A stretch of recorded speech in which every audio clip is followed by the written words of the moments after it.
Воспитанники школы конькобежного спорта открыли новый сезон и готовятся к большим стартам. Взрослые спортсмены выступят на Кубке Коломенского Кремля, а старший и средний возраст на первом этапе первенства Северо-Запада. Тренировки на отремонтированной базе проходят ежедневно. Алексей Корчма продолжит.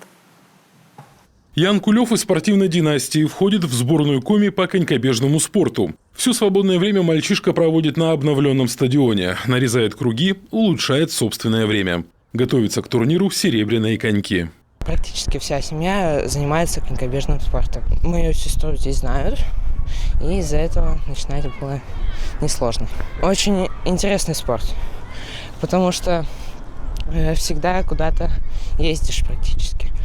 В прошлом году 10 воспитанников 4-й спортшколы стали призерами и победителями всероссийских соревнований. Вытянули на морально-волевых. Собственная база, где можно было бы тренироваться не только зимой на коньках, но и летом на роликах, до недавних пор не было. Асфальт – это хорошо. Я, когда еще сам занимался на этом стадионе, последний раз катался около 25 лет назад. Вот представьте, после этого никакой подготовки на роликах мы здесь проводить просто не могли. Получается, у нас доля специальной работы, которая проводится уже на роликах, она вырастает.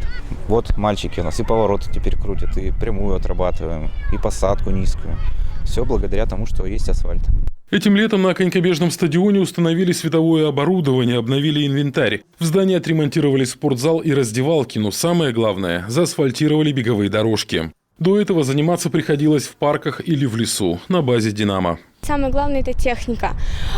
Если раньше как-то вообще было мало возможностей, сейчас у нас будет хоть какой-то шанс поддерживать и улучшать. Мой результат должен быть 44 секунды. У тебя сейчас сколько?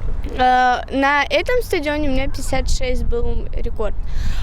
Но у меня была очень плохая техника, я могу так сказать, я ее улучшала. И вот сегодня, 5 октября, так сказать, тот день, когда я сюда пришла и уже начался мой 3-й год, мой 3-й сезон в этом спорте. Школа Олимпийского резерва номер 4 – единственное в Коми спортивное отделение, где обучают скоростному бегу на коньках. В 20 группах сегодня занимаются 274 человека. Среди самых именитых воспитанников – Виталий Зазерский, Марина Пылаева, Ольга Остапчук и многие другие, на кого равняется нынешняя молодежь. Дети очень счастливы, что они наконец смогут прийти на наши спортивные площадки, в нашу любимую школу. И они с огромным удовольствием занимаются. Они приходят сейчас с огромным рвением на тренировки. Для них очень большое счастье кататься на своем стадионе, на роликовых коньках. Этим летом работы прошли и в других спортивных школах. Например, в баскетбольной юности заменили паркет и подсветку. В бассейне «Орбита» отремонтировали систему водоснабжения и основную чашу. Всего на текущие ремонты и комплектацию спортшкол власти республики выделили более 72 миллионов рублей. Алексей Корчма, Олег Жуковский, телеканал Юрган, Сыктывкар.